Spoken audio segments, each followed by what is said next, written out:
As the title says, this is a review of Mark of Athena, also tidbits of Son of Neptune and Lost Hero and what other tidbits I happen to throw in.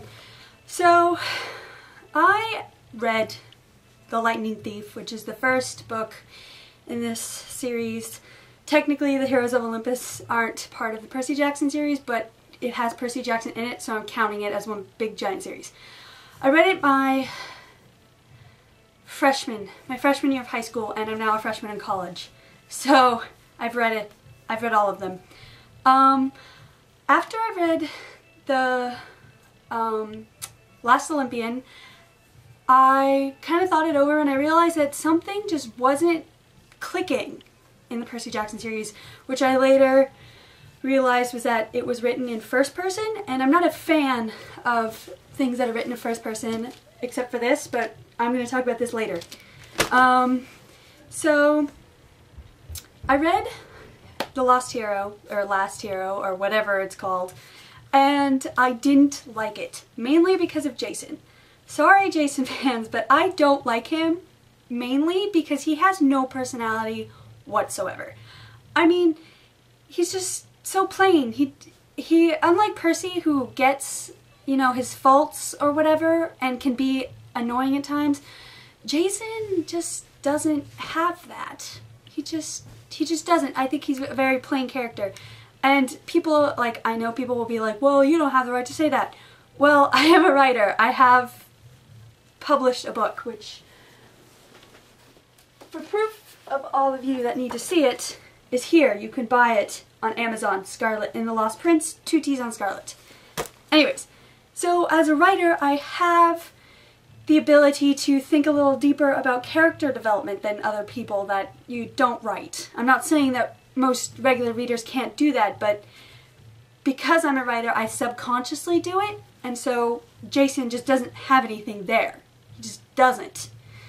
Son of Neptune, I thoroughly enjoyed, mainly because I'm a Latin student, and it was the whole Roman thing. I was just like, Latin everywhere, this is awesome. Like, the Latin fangirl in me went out.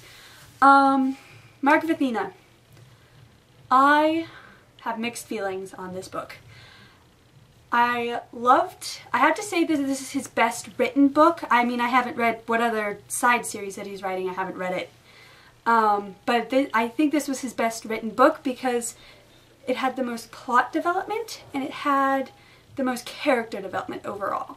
I mean, you've got, you know, the tension between Leo and Frank over Piper or Pepper, whatever, and then you've got, you know, Hazel. I'm getting these pairings right. If I'm not, please correct me. I'm sorry for the lighting in here. I have Halloween lights, and so I have orange ones over there and I have purple ones here, and they like meet in the middle, so, and then our windows are open, so like half of my face is lit via lights and the other one is like via sunlight, so my face is all different shadings, but whatever. So, okay, the pairings. Whoever Jason is with, and then the tension between the three of Frank and Leo and whatever. I have to say that overall, besides Jason, all the characters have great character personalities. I mean, they're all great and whatever. I loved the whole thing with Annabeth and the spiders. I mean, I'm terrified of spiders. I probably couldn't do it because I see one and I just run. And so, yeah, so there's that. And then there's the whole thing with like the different, you know, you've got Frank and Leo and What's-Her-Face. You've got them there, and then you've got Jason and What's-Her-Face doing their thing, and then there's Coach Hedge, which I don't even know why he's in it. He doesn't have anything to do with the plot. And then there's the ending, which is the big killer for everybody. You know, you've got the drop between Percy and Annabeth, you know, you got them falling. And for those of you who are Doctor Who fans, have a bit more pain than everybody else because we just went through the pawns. If you don't know who the pawns are, they are Rory and Amelia Pond. Please go watch Doctor Who because I'm not going to tell you anything else about them. So yeah, you had the pawns, and then you had Mark of Athena, and it's just, that timing was just horrible. I get that Rick Riordan could couldn't have ripped off Doctor Who. Doctor Who couldn't have ripped off Mark of Athena, because obviously as a writer you write the ending, your set ending, long before you come up with a publishing date, because what you first do, again being a writer, is you write the whole book and you have certain points which are fixed, which means when you go back and edit it, you can add stuff, you can take stuff out, but there are certain points that are fixed. And again with the whole prophecy thing, like those points that are in the prophecy are set, you know, in the book. Like you can't wibbly wobbly timey wimey stuff. We're just gonna go with that. So you had to have the big, you know, climactic drop. I just don't think it was okay on either Doctor Who or Supernatural's. Supernatural, really? Supernatural, okay. It wasn't okay on the Mark of Athena or Doctor Who's part to do that. So there's that. I really didn't have any other issues. I mean, there were a few things where I was just like, why? Why'd you do that? I love the whole big thing between Percy and Jason, the whole power thing. Honestly, because we've dealt more with Percy than we have with Jason,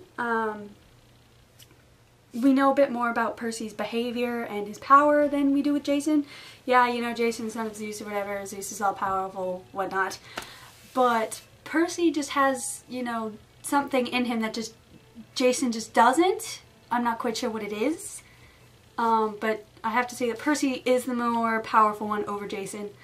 Sorry for all of you people that think it's a lot better, but whatever. That didn't make any sense. So my opinion of the book was I really thoroughly enjoyed it. I hated the ending. The ending, no, bad ending. Not bad ending as in bad writing style, just bad as in, why did you do that? That was stupid. So yeah, I thoroughly enjoyed it. If you haven't read it and you for some bizarre reason decided to watch this video, go read it. Because I thought it was his best one yet, and I don't know what the next one's called. I don't know. I know you can find it on the internet somewhere. It comes out next year, which kind of sucks. So yeah, go read it. I'm currently in the middle of A Fault in Our Stars by John Green. If you haven't read it, go read it. It is in first person, which I think is a bit different than what I'm usually used to, but John Green pulls it off. I'm not going to review it right now because I have this much left. So hopefully I will be doing a review shortly. If you guys have anything to say, or not say, if you guys want me to review something, just put something. I read anything. If I've already read it, I'll just put up a review of what I thought of it. I'll review movies too. So yeah.